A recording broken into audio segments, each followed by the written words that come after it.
السلام عليكم، ازيكم يا حبايبي؟ اللهم صل على سيدنا محمد عليه السلام. عملنا بقى النهارده محشي بتنجان وفلفل، وعملنا شوربة لسان عملناها النهارده في البيت برضو، ومحشي كرنب، وعملنا بقى الحمام ده بس ما شاء الله كله لون واحد اهو. عاملينه كده بطريقه سهله النهارده وبسيطه في البيت. بصوا محشي الكرنب عامل ازاي سخن، بصوا لسه خارج من النار حالا. بصوا البتنجان عامل ازاي اهو. يا رب لو عجبك الفيديو ما تنسيش تشتركي معايا، ويلا بينا نشوف عملنا الحاجات الحلوه دي ازاي مع بعض.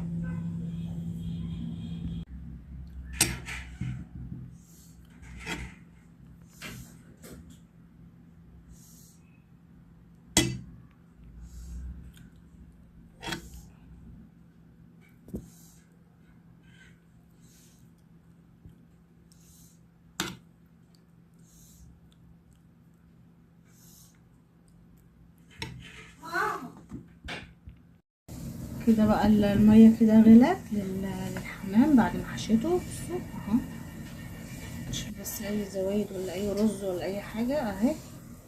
بصوا كده اهو.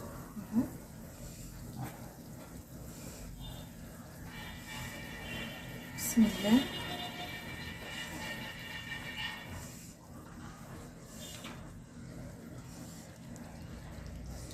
ورق حطينا لوري وحبهان وبصل وطماطمايه وفلفل اسود. هغطي بقى عليه وارجع لكم. كده بقى الصلصه للمحشي اهي. كده هدفع عليها بقى استوت معايا. هنا بقى معايا الخضره وعلى الرز اهي. وهنا بقى بصلايه كده فرمتها كده وحطيت لها ملح وفلفل اهي. هضيفها كده نيه مع الخضره. هقلب الرز والخضره والبصله كده مع بعض الاول قبل ما انزل عليهم بالصلصه. بيخلوا ريحه الرز حلوه وطعم الخلطه حلو.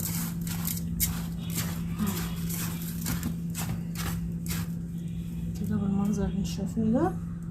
بقى هنزل بالصلصه اهي تخديعه.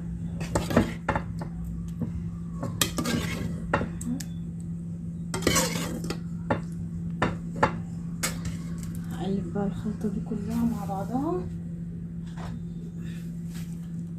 هحط لها بقى البهار بتاعها. محتاجه صلصه تاني هحط لها. كده بقى الخلطه جاهزه معايا. وهنا فلفل وبتنجان اهو غسلاه. وهنا بقى كرنب. هقعد بقى احشي ومخلص هوريهولكم. كده بقى معايا الحمام بعد ما اتسلق ما شاء الله ما فرقعش معايا ولا حاجه زي ما هو اهو. بحمره في الزيت والسمنه. وهنا معايا بقى المحشي اهو بيستوي. وهنا بقى الشوربه اهي هنعملها مع بعض. هعمل شويه لسان جنبها كده. وهنا بقى محشي الكرنب كده اهو. بصوا عملته في الحله اللي انا عامله فيها التربيعه اهو. لسه بقى بيستوي معايا. هخلص كده بقى بحمره معايا الحمام اهو بياخد لون. وهخرجه. بصوا لونه ما شاء الله. عشان حاطه له معلقه من السمنه مع الزيت. لونه عامل ازاي يعني دقيقه كده وهخرجه بس على ما ياخد لون كمان محمر.